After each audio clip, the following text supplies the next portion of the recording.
Test, test, test. Ah, wonderful. Hello, everybody. My name is Alex Spudnik Fry.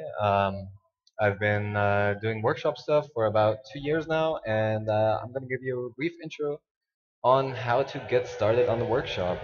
What kind of things you can do, what kind of things you want to do, maybe discover something you had no idea was even possible. All right, let's get started. So a little bit about me. These are some of the sets that I worked on. Most recently, we just finished Fnatic Fly's Keeper of the Light set together with Fox Clover on that one. I also did Azumir and maybe some of the other sets you might recognize. Um, and before we get started, the very first thing is don't be afraid to fail. Like my very first item that I made was really shitty, and it still is really shitty, but I'd like to think I've improved since then. So on the left was my first item that I ever made, and in 720 days on the workshop, it's got about 1,300 visitors, which is about 2 years. And the latest set that we uploaded got about 72,000 visitors in 13 days. So the numbers are supporting my theory.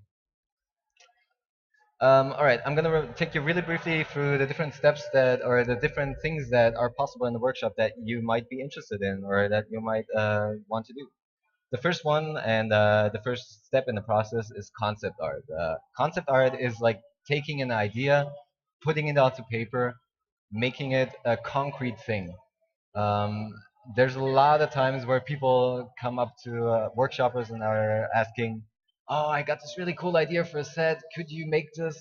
But the problem with that is that everybody has cool ideas. It's a matter of putting them in a concrete form that's workable, something that you can point at and say, maybe that we could improve, or holy shit, that's awesome. But if you're just talking about a concept in the abstract, like you're just have it in your head, then nobody can critique anything because nobody knows what it looks like, right? So the job of the concept artist is to give the idea a form, to define the idea, to oftentimes evolve the idea, because oftentimes you have an idea and you realize while you're making the concept, oh no, this isn't going to work at all. This was a terrible idea. Or, oh no, I have such a better way to solve the problem that we're having. And that's where concept art comes into play because it's a really cheap way in terms of time to test out a lot of different things and try and through the process of making it come up with new ideas. All right, next is the modeling. Modeling is taking the concept and putting it or making it, so turning it into 3D. Concept is a 2D piece of like a painting, right? And we can't use the painting in Dota, obviously. We want to have a 3D model that can be animated, that can play in the game. So modeling is the step of taking the 2D piece of paper and turning it into 3D objects. Um, I mostly do modeling. Like that's about, I'd say 80% of what I do on the workshop. I love to collaborate with other people who do concept art, and I will get to that later on because that is really, really fun. Oh, thank you very much. Yes, it's a stream button. Where's my mouse? There we go. All right. Oh God, Twitch chats. I have to deal with Twitch chat. Oh no.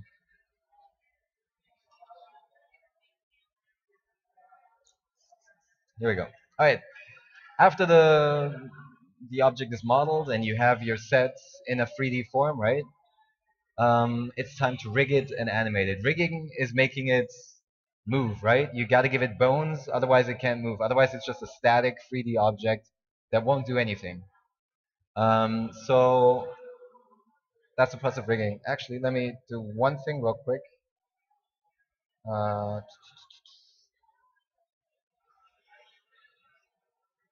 so,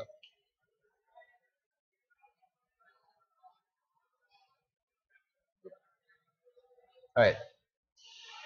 So after you've given it bones and it can move, then animation comes into play. Animation is just making the object actually move. Rigging, you're setting it up so it is able to move. Animation is making it move. And this is really where like an item comes to life. If you have anything else than just a standard like non-moving weapon, you need animation. Luckily, Valve has done an amazing job and provided us with the already animated models. So a lot of the times we just have to rig, and our stuff looks amazing with the already Valve-made animations.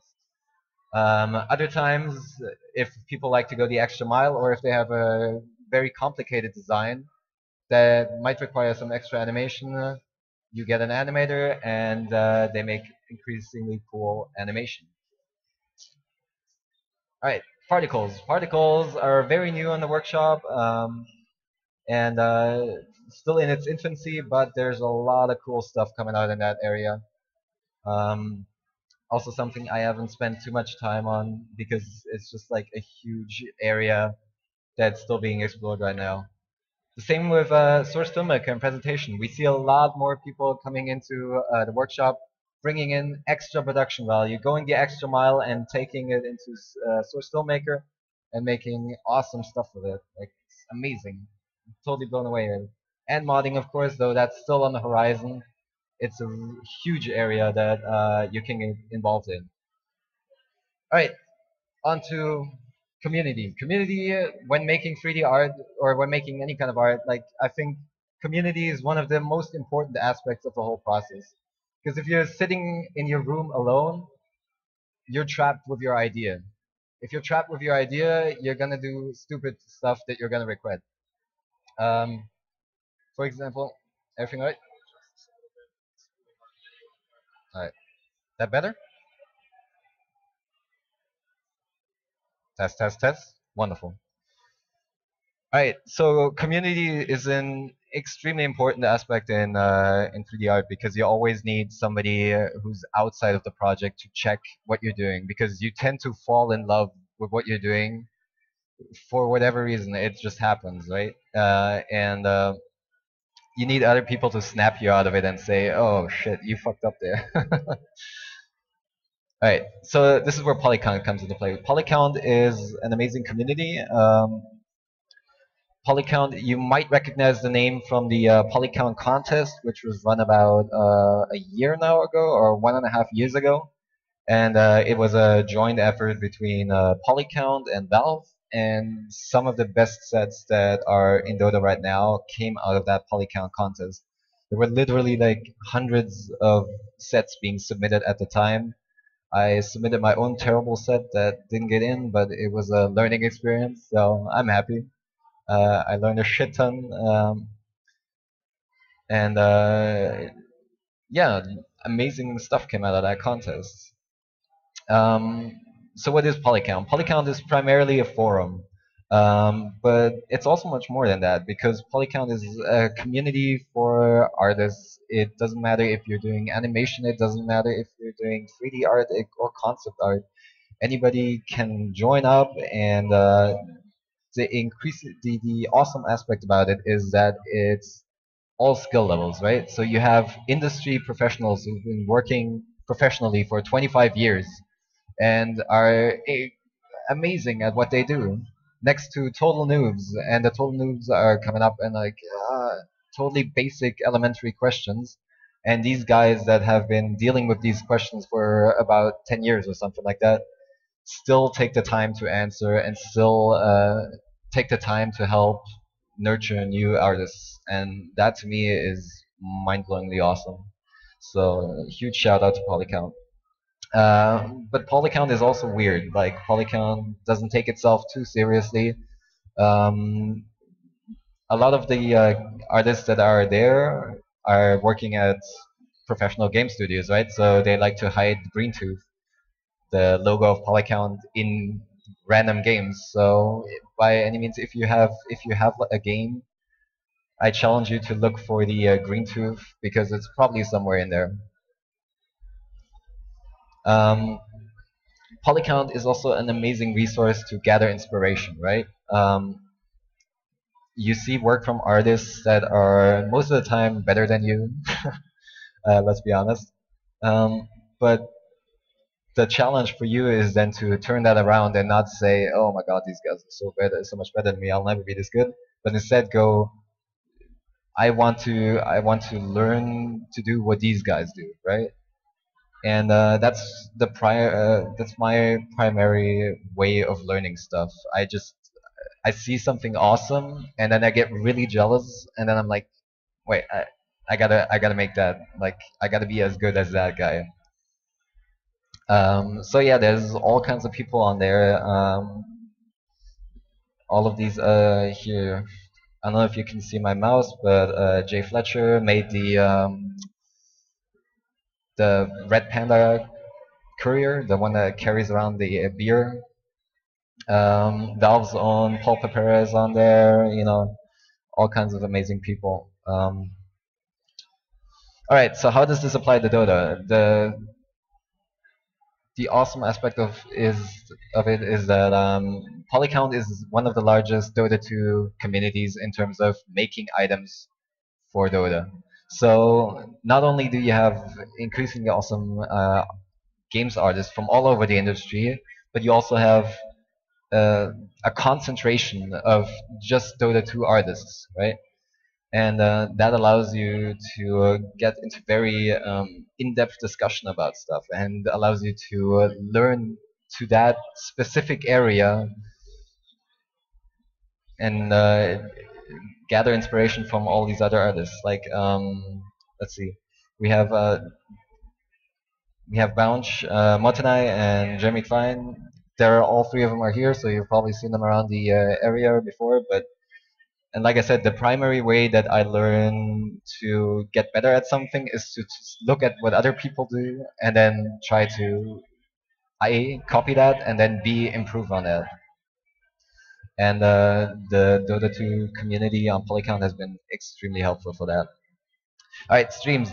I didn't get any pictures from the streams because the internet at my hotel is potato, so I apologize for that. But Anuxi's here. She has got an increasingly awesome stream that is your stream. Stand up. Yay! Yay! Streams. Streams are an amazing way to learn. LiveWorkshop is here. I don't know where he is, but by watching streams, oh, there's somewhere over there. By watching streams, you can get a chance to look at some of the best workshoppers on the workshop right now and look exactly at their process. Like, you get every single detail, because at some point they will fuck up and they will find a solution for it, right? So you not only, like, usually in a tutorial, right, you get the straightforward way, and there, if you fuck up somewhere along the way, you're lost. But with streams, you get the additional benefit of seeing everything, right? So even if somebody makes a mistake, you can see how they solve it or how they approach it. All right, let's move on. So collaboration. I'm a huge fan of collaboration. I've been collaborating on all but two of my sets. And one of the collaborations that I was most proud of was Azumir, that I did together with Danny Dan, who's running around here somewhere, and Kyle King. Um, I did the 3D work, Danny did the 2D work, and Kyle animated. Um, so I just want to go really briefly over the process of how a collaboration like that works, like down in the trenches. All right, so Danny, actually, let me go here. Yeah. Okay, so Danny started off with normally you start off with a 2D concept, right? As we went over before, but this time we started off with the illustration directly because we were really, really short on time. We were making it for Nexon, and they gave us like 3 weeks or something to do it. And so we had to figure out a way to cut corners but not diminish the quality of the final product. So the way we solved that was that Danny immediately started on the illustration. So I worked from what you see on the left here, and tried to piece the whole career together. Uh, and the way that went is I go through a stage of initial blockout where I just try and get the main shapes right. And I used that initial blockout and sent it over to Kyle, our animator, so that he could get immediately started. So we had 3 people working parallel at the same time, where usually it's a very linear process, right? You go from 2D to 3D to animation. But this way we managed to get it all done in that very short period of time. All right, so after the initial blockout, Kyle is working on animation, Danny is working on the illustration, and I'm doing the sculpt, which you see here. Um, Another part that comes in between making the high res and making the in-game model is baking, where you take the high res detail that you have in your sculpt and you bake it down onto the game model, because the game model is way lower resolution than the model that you started from, like your fancy model. Uh, the high res sculpt is about anywhere from 6 to 12 million polygons, and of course the Dota 2 engine can't support that. So you have to take the intermediate step where you have a low polygon mesh with all the detail from the high polygon mesh on it. And it gets really technical, so I won't go into that. But that also doubles as a base for the textures, which allows the 2D artists to have a guide, more or less. So they're not starting from scratch when they're painting textures. They're painting them specifically to the high-res sculpt. And that leads to the final model with textures. All right, so where did we go? Oh yeah, so something similar about the process. So since we were very short on time, I don't have a lot of things to show during the process, but this is the kind of thing that happens, right? So for example, I sent work in progress images over to Danny, and he did a quick paint over to show me what was wrong, like what did I have to fix. Um, just like leg anatomy here, fixing that a bit. I sent him over this picture of the head, and of course he drew in the fangs because they were missing, and I was like, yes, I know. um, okay, so let's move on. So the next set I want to go over is the Coddle set for Fly that we just finished like 2 weeks ago, and I want to go over the process there a little bit as well. The set was made by Foxclover, myself, and Fly. And we started out with something like this, right? We were talking to Fly, and we were just throwing ideas out. What did you want? What kind of set would you like to have for Coddle? And his thought was something a little bit dark, something a little bit undead like. And then it was my job to be the party pooper and say, well, Coddle doesn't really go that well with undead, so we might have to tone that down a little bit. So Fox did these amazing concepts, and we presented them to Fly, and we tried to get his input on it. And the one he ended up liking best was the this one. But we did a bunch more variations because we weren't quite sure if it was going to work, because it is a black horse, and like we said before, Coddle doesn't go so well with non-white items. So yeah, we did a bunch more variations, which ended up not being used, but I just want to show you the amount of work that goes into this kind of thing. All right, so we have 8 horse sketches now, and then we're going a little bit into the technical side of things, trying to figure out how can we do wings on a horse, because it's Fly, right? You gotta have wings somewhere. So we were trying to figure that one out, and Fox did a bunch of concepts of how that works. So you can see that there's a lot of things that are made that don't end up in the game, right? Or that don't end up in the final model. You keep throwing stuff out and hoping that something clicks with you. And for example, with the staff, it was completely different. The first concept clicked with everybody there, so that was perfect. With the horse, we went through a phase of more of a trying to reiterate on it. Same with the hood. I don't know if you can see it, but we ended up making something that is a combination of two of the hoods.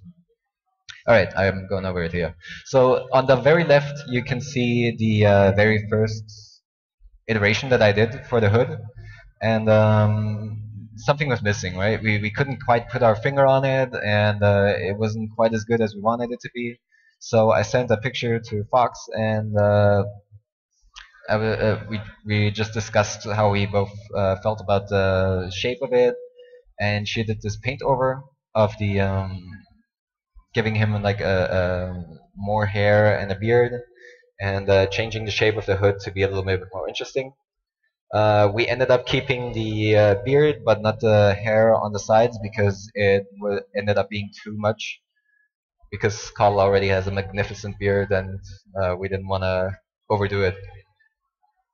So yeah, on the very left is what I sent to her. She did the paint overs, and then on the very right you can see the adjusted version.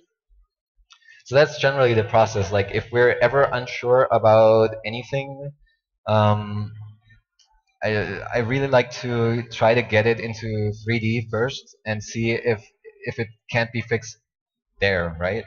So a lot of times you'll have something that won't work in 2D but will totally work in 3D, or other way around, where you have something that won't work in 3D but in 2D it looks amazing and you're totally excited, and then you end up completely hating the 3D thing because it just doesn't work in 3D. So this is another example of where the wings for the sets. This was the initial, on the left was the initial concept, and we just felt that it was a little bit too boring. So we spiced it up a little bit, and because we also repeated the pattern on the very first one, and we wanted to change that up a little bit. All right, so and then you end up with the final product after iteration and iteration and iteration, and that's really the cool aspect of it, right? If you're collaborating, you're always iterating with another person. You're never sitting in your room alone going, there's something that I could do better, but I don't know what, or you always have somebody to bounce ideas off and improve your own work through that process. Um, and that's been really invaluable for me. So right now, I want to move on to, let's see if this works. So I want to apologize, but I tried to get my ZBrush settings in here, but didn't work. So all I have to work with is terrible, terrible materials. Actually, let me see if I can.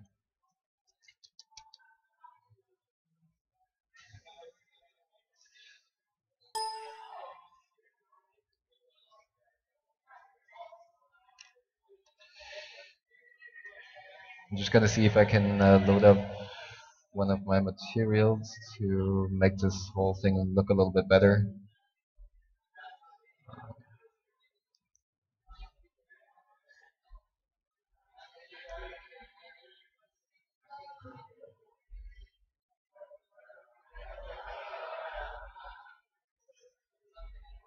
Ah, perfect. All right, so this is a concept done by Ike, who's also running around here somewhere. So um,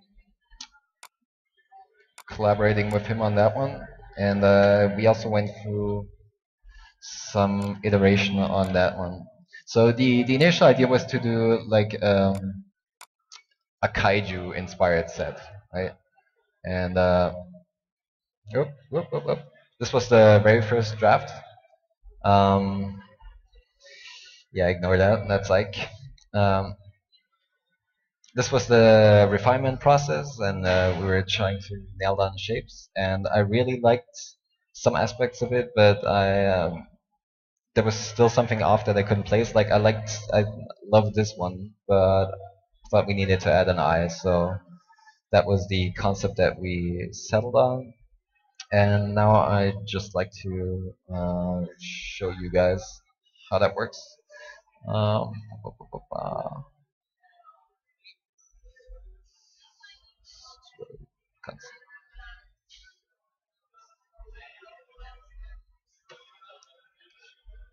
oh, this is confusing. I hit open on one screen and it opens the window on the other one. Second.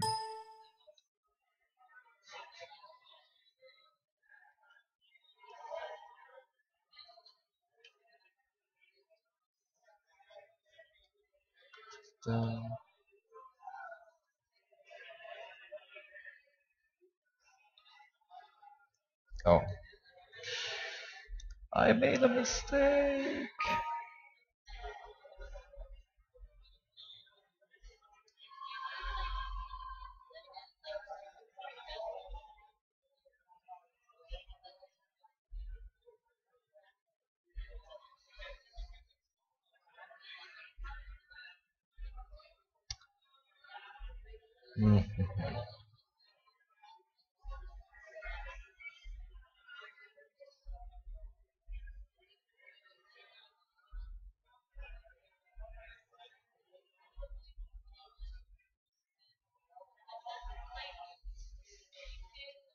Um, there we go. Some apologize. I apologize if this seems like rusty, but we don't have our preferences here, so some of the things are a bit different than that. Jesus Christ, that was stupid. All right,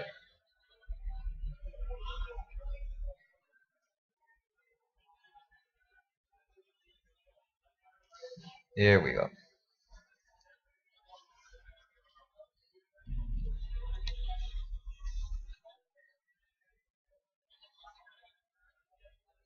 All right, so obviously I already did some work on this one and tried to define the shapes a little bit. Um, and actually, let me pull up the. I saved iterations of this one, so let me pull all of them up real quick.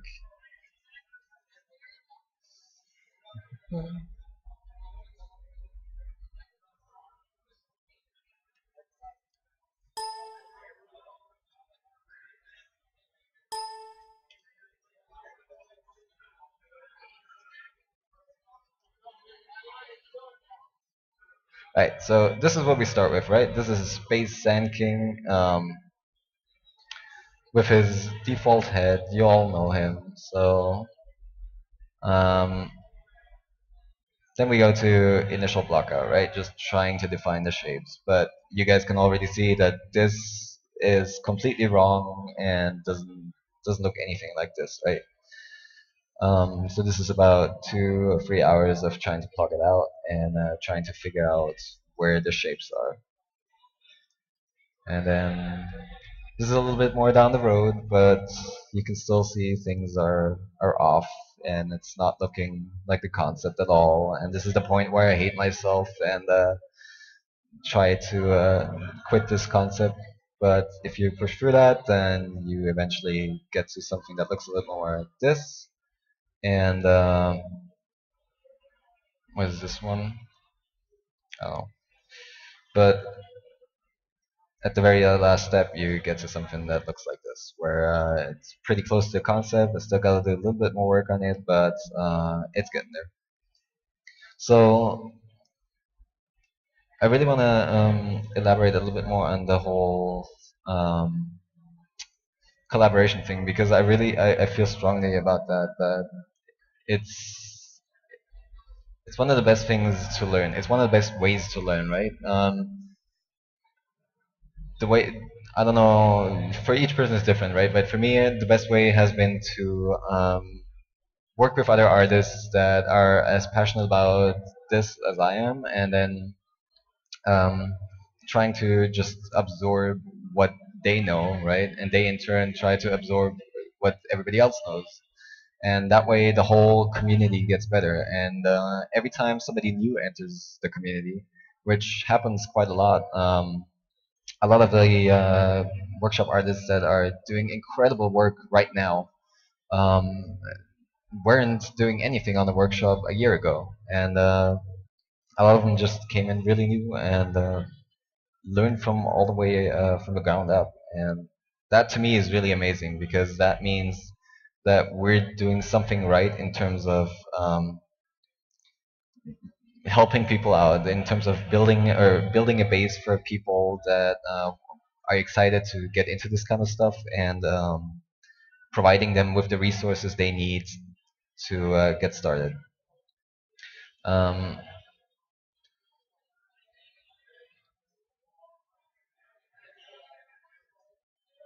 so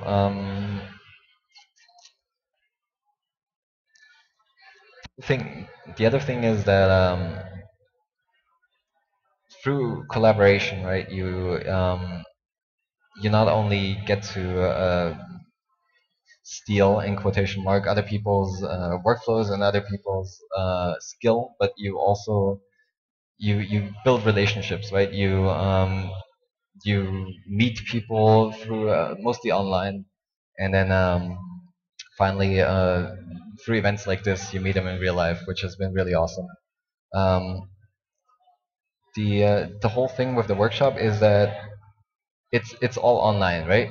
So none of the people, or there's a couple of pairings, but most of the people just work online, right? In their basements or whatever. They work alone at home, which is kind of problematic. Like I personally, I did the thing where I was working full time for on Dota items for about half a year, and it was really fun and was really rewarding. But at the same time, it was also really problematic because I would just sit in front of the screen for 14 hours a day and do nothing else.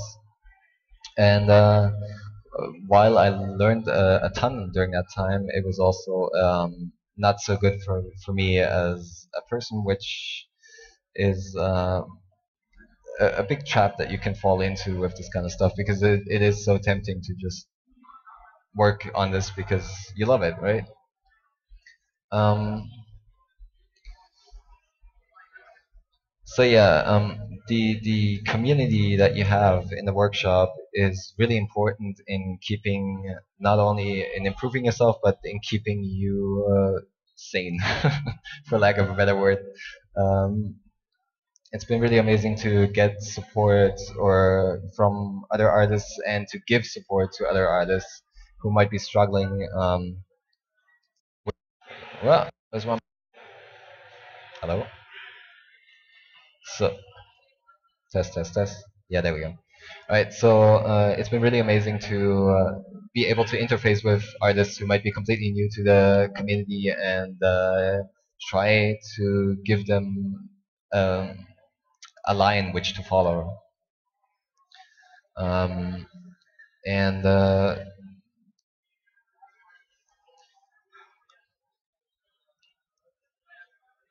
right, give me one sec here.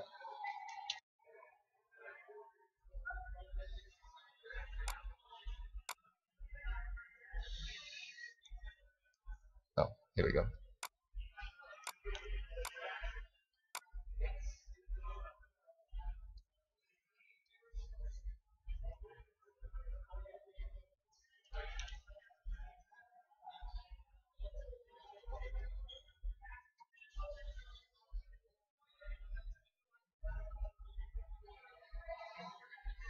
What?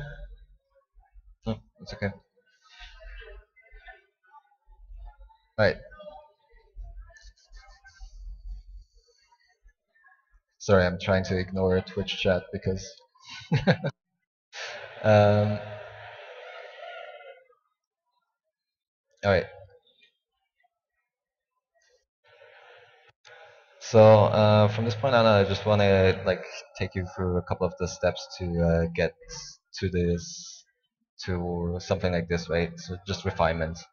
Um, a lot of the times, your eye tricks you into believing something that's not real. So um, this is what I mentioned earlier with the falling in love with your concept, with your work.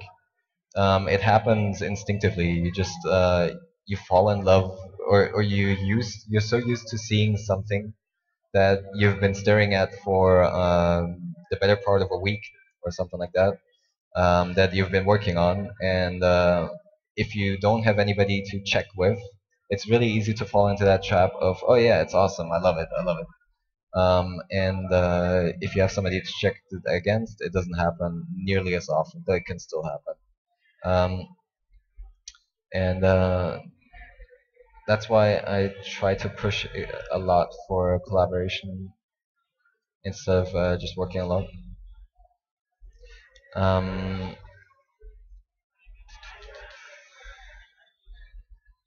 so, for example, with this Sand King, like you saw in the earlier picture, in the earlier versions here, I completely got the proportions wrong, and I didn't realize it until like halfway or like after 2 or 3 hours because I completely fell in love with it, and it's just it doesn't make sense, right? You fall in love with something that doesn't make sense, and wait, here, okay. So that creates like this really disappointing moment when you come down from your high and you're like, wait, what did I do here? This is completely wrong. Um, and it's really hard to like not let these moments overwhelm you and just quit the whole thing. But if you power through them, then your end product is usually a lot better than what you started with. And like I said earlier in the presentation, there's so many ways you can engage with the workshop, right? I mean, a lot of people here have been showing sculpting, which is what I'm doing right now, or modeling, or animation, or any of the stables of the workshop, which is really cool and is the best way to, or the established way that you can interact with the workshop. But like I mentioned earlier, there's tons of people who are trying completely new stuff that isn't necessarily part of the workshop repertoire quite yet, but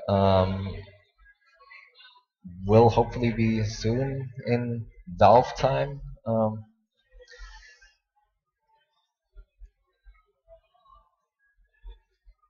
So stuff like SFM has completely blown me away.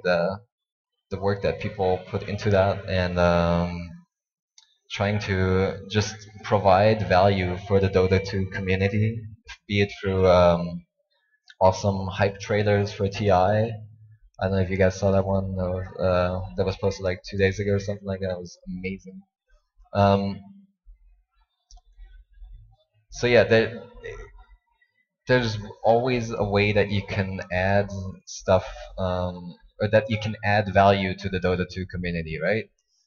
Be it through the workshop or be it through other things like SFM. But the important thing is that you try to engage with the community and try to provide that value if you really feel strongly about that. Um,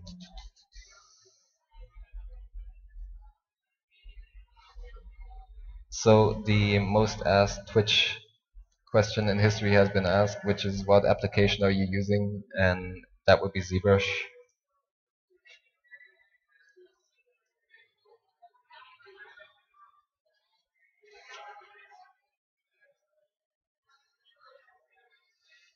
Right, so we're just gonna make him a little bit more mean because he looks pretty mean in the concept.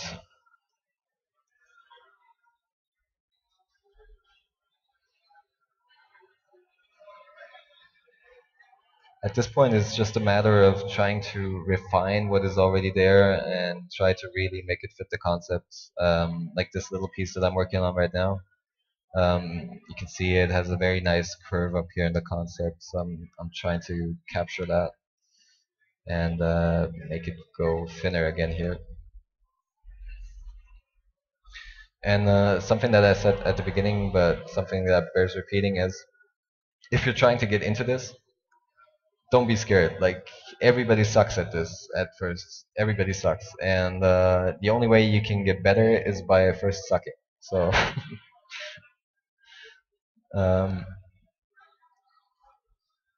usually I advise people to do the first item that they do. All right, the first item that they do should always be something simple, right? So like a sword or something like that. But don't do a whole set, because you if you'll make it, you have my respects. But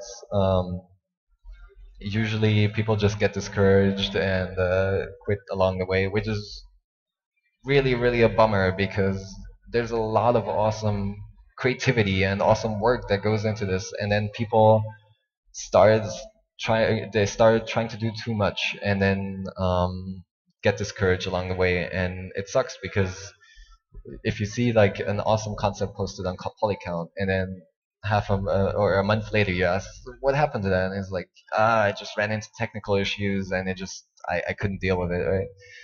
That's really, really disappointing, because I want to see every awesome concept on the workshop. I want to see every awesome set that the community can come up with in game.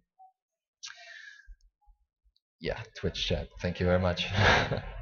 um, so yeah, I think uh, I have to end at this point. So I'll leave you with. You can find me either at Sputnik Art on Twitter, or you can find me on Twitch at twitch.tv/SputnikArt. I'm going to be streaming quite a lot over the next few weeks, and yeah, hopefully see you there. Thank you all for being here. Thank you for listening.